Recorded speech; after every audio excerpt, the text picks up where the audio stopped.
ಒಂದು ತಾಯಿನ ಕಳ್ಕೊಂಡಿದ್ದು ಅಷ್ಟೇ ಅಲ್ಲ, ನನಗೊಂದು ಇವ್ರ ಬಗ್ಗೆ ಹೆಮ್ಮೆ ಅನಿಸೋದೇನು ಅಂದರೆ ಇಡೀ ಭಾರತೀಯ ಚಿತ್ರರಂಗದಲ್ಲಿ ಒಬ್ಬ ನಾಯಕ ನಟನಿಗೆ ಸಮನಾಗಿ ನಿಂತ ಒಬ್ಬ ಕಲಾವಿದೆ ಇದ್ದರೆ ಅದು ಬಿ ಸರೋಜಾದೇವಿ. ಯಾಕಂದರೆ ಆಗಿನ ಕಾಲದಲ್ಲೇ ಪಂಚಭಾಷಾ ತಾರೆ, ಇವಾಗ ನಾವೇನಂತೀವಿ ಪ್ಯಾನ್ ಇಂಡಿಯಾ ಅದು ಇದು, ಅದೆಲ್ಲವನ್ನೂ ಮೀರಿ ಬೆಳೆದಂಥ ಒಬ್ಬ ಕಲಾವಿದೆ. ಸೊ ಅದನ್ನು ನಾವು ವರ್ಣಿಸೋಕ್ಕಾಗೋದೇ ಇಲ್ಲ ಅಲ್ವಾ. ಮೇಡಮ್, ಸರೋಜಾದೇವಿ ಅಂದ ತಕ್ಷಣ ನಿಮ್ಗೆ ಏನು ನೆನಪಾಗುತ್ತೆ ಮೇಡಮ್? ಕಿತ್ತೂರು ರಾಣಿ ಚೆನ್ನಮ್ಮ ನೆನಪಾಗ, ಯಾಕಂದರೆ ಅವರು ಡೈಲಾಗ್ನ ನಾವು ಸ್ಕೂಲಲ್ಲೆಲ್ಲ ಪಾಠ ಮಾಡಿ ಏಕಪಾತ್ರಾಭಿನಯ ಎಲ್ಲ ಮಾಡಿ ಪ್ರಶಸ್ತಿನ ತೊಗೊಂಡಂಥವ್ರು. ನಾವು ಯಾವಾಗಲೂ ಹೇಳ್ತಿದ್ದೆ ನಾನು, ಅಯ್ಯೋ ನಾನು ನಿಮ್ಮ ಡೈಲಾಗ್ ಅವ್ರು ಡೈಲಾಗ್ ಹೇಳ್ಸೋರು. ಆಮೇಲೆ ಅದೆಲ್ಲ ನಾನು ಮರೆಯೋಕ್ಕೆ ಆಗಲ್ಲ. ಅದಾದಮೇಲೆ ನನಗೆ ಭಾಗ್ಯವಂತರು ಮರೆಯೋಕ್ಕಾಗೋದೇ ಇಲ್ಲ.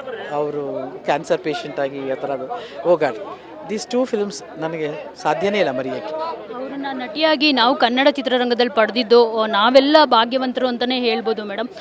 ಸೊ ಸರೋಜಾದೇವಿ ಅವ್ರನ್ನ ಕಡೆಯದಾಗಿ ನೀವು ಭೇಟಿ ಮಾಡಿದ್ದು ಯಾವಾಗ, ಮತ್ತು ಇವತ್ತು ಬೆಳಗ್ಗೆ ಏನಾಯಿತು ಮೇಡಮ್? ಆ್ಯಕ್ಚುಲಿ ಅಲ್ಲ, ನನಗೆ ಗೊತ್ತಿಲ್ಲ. ನನಗೆ ಅವ್ರು ನೋಡಿ 3-4 ತಿಂಗಳ ಮೇಲೆ ಆಗೋಗಿದೆ.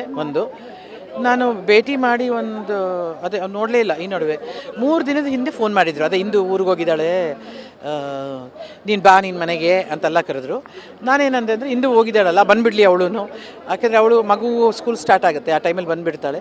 ಅವಳು ಬಂದಮೇಲೆ ಬರ್ತೀನಿ ಅಮ್ಮ ಅಂತ ಹೇಳಿ ಇಟ್ಟೆ. ಅಂದರೆ ಶಿ ವಾಸ್ ವೆರಿ ಆ್ಯಕ್ಟಿವ್. ಎಲ್ಲೂ ನನಗೆ ಮಾತಾಡ್ಬೇಕಾದ್ರೂ ಸುಸ್ತಾಗಿದ್ದಾರೆ, ಇನ್ನೇನೋ ಆಗಿದೆ ಅಂತ ನನಗೆ ಅನ್ನಿಸ್ಲೇ ಇಲ್ಲ ಮಂಗಳ. ಅದೇನಂತ ಗೊತ್ತಿಲ್ಲ. But anyway sorry.